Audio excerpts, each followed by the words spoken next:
आज हम एक ऐसी सच्ची दिल दहला देने वाली कहानी के बारे में जानेंगे जो एक चेतावनी की तरह है। ये कहानी उन नौजवानों की है जो बड़े बड़े सपने लेकर अपने घरों से निकलते हैं, लेकिन उन्हें इस बात का जरा भी अंदाजा नहीं होता कि आगे कौन सा अनदेखा खतरा उनका इंतजार कर रहा है। जरा इस लाइन पर गौर कीजिए। ये सीधे सीधे बताती है कि दांव पर क्या लगा था और आने वाले खतरे का एहसास भी कराती है। ये कहानी एक ऐसी ही छात्रा की है जिसके देखे हुए सपने एक भयानक हकीकत में बदलने वाले थे। तो चलिए कहानी की शुरुआत करते हैं।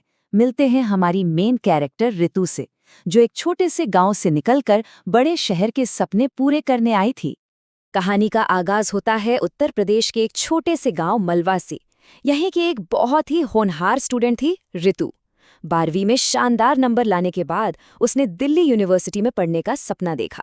उसके परिवार ने भी पूरा साथ दिया और बस रितु पहली बार अपने घर की दहलीज लांघकर एक बिल्कुल नए सफर पर निकल पड़ी। रितु कितनी काबिल थी इसका अंदाजा इसी बात से लगा सकते हैं कि उसने Tata institute of fundamental research यानी टिफर की 30 प्रतिष्ठित साइंस सीटों में से एक सीट अपने नाम कर ली थी। ये वाकई में एक बहुत बड़ी कामयाबी थी, लेकिन शायद उसकी किस्मत को कुछ और ही मंजूर था। एक ऐसा मोड़ जिसके बारे में किसी ने सोचा भी नहीं था। तो अब हम कहानी के उस मोड़ पर आ गए हैं, वो एक फैसला जिसने रितु और उसके दोस्तों की दुनिया हमेशा के लिए बदल दी। कॉलेज का आखिरी सेमेस्टर चल रहा था और रितु अपने 6 दोस्तों के साथ अपनी कॉलेज लाइफ की यादें समेट रही थीं। सबने मिलकर फैसला किया कि वो एक ही जगह रहेंगे ताकि पढ़ाई भी साथ हो और मस्ती भी। ऐसी ही एक शाम वो सब सत्य निकेतन पार्क में टहल रहे थे, इस बात से बिल्कुल अनजान कि ये उनकी आखिरी खुशहाल शामों में से एक होने वाली थी। टहलते टहलते उनकी नज़र एक पीपल के पेड़ के नीचे रखे मिठाई के डिब्बे पर पड़ी। डिब्बे पर सिंदूर के निशान थे। ये देखकर रितु ने फौरन सबको चिताया कि ये कोई टोना टोटका हो सकता है, मतलब किसी काले जादू या तंत्र मंत्र का हिस्सा। लेकिन उसके दोस्त अमित ने इसे अंधविश्वास बताकर मजाक उड़ाया और जबरदस्ती उसे एक मिठाई खिला दी।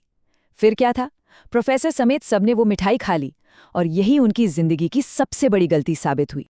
और बस यहीं से कहानी का वो हिस्सा शुरू होता है जहां उस एक घटना के बाद मुसीबतों का एक ऐसा सिलसिला शुरू हुआ जो थमने का नाम ही नहीं ले रहा था।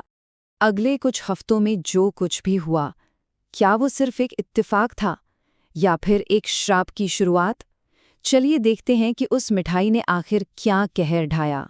मिठाई खाने के ठीक 15 दिन बाद वो खौफनाक सिलसिला शुरू हो गया।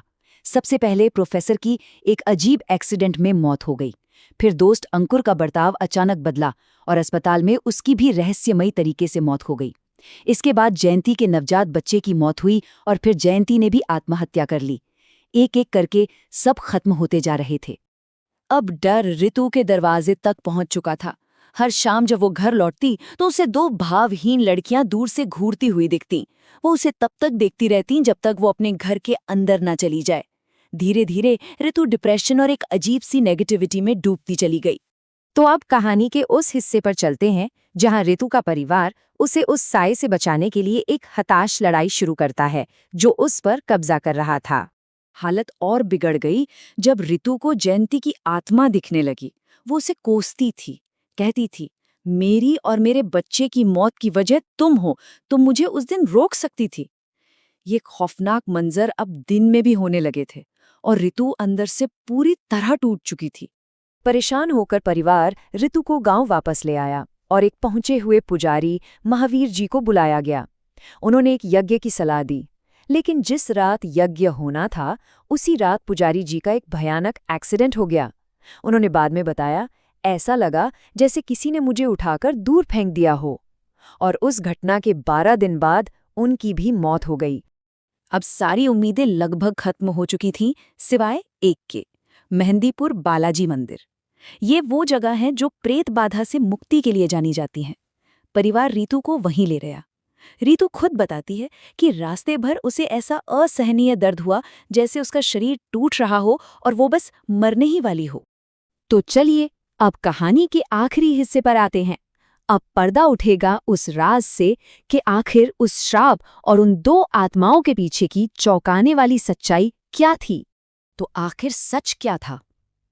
सच ये था कि उसी इलाके के एक पीजी में 2 लड़कियों ने प्रेग्नेंट होने और अपने बॉयफ्रेंड्स द्वारा छोड़े जाने के बाद एक साथ आत्महत्या कर ली थी। उनकी आत्माओं को एक तांत्रिक ने पास के ही पीपल के पेड़ से बांध दिया था और उसी रस्म में इस्तेमाल हुई मिठाई रितु और उसके दोस्तों ने खा ली थी। अब सवाल ये उठता है कि रितु आखिर बच कैसे गई? मेहंदीपुर बालाजी के पुजारी ने समझाया कि रितु दिमागी तौर पर मतलब मानसिक रूप से बहुत मजबूत थी। उसकी इसी जबरदस्त इच्छा शक्ति ने उसे उन आत्माओं के आगे पूरी तरह से घुटने टेकने नहीं दिया और शायद यही वजह थी कि वो आज भी जिंदा है। इस पूरे सदमे से उभरने में रितु को कई साल लग गए, लेकिन उसने हिम्मत नहीं हारी।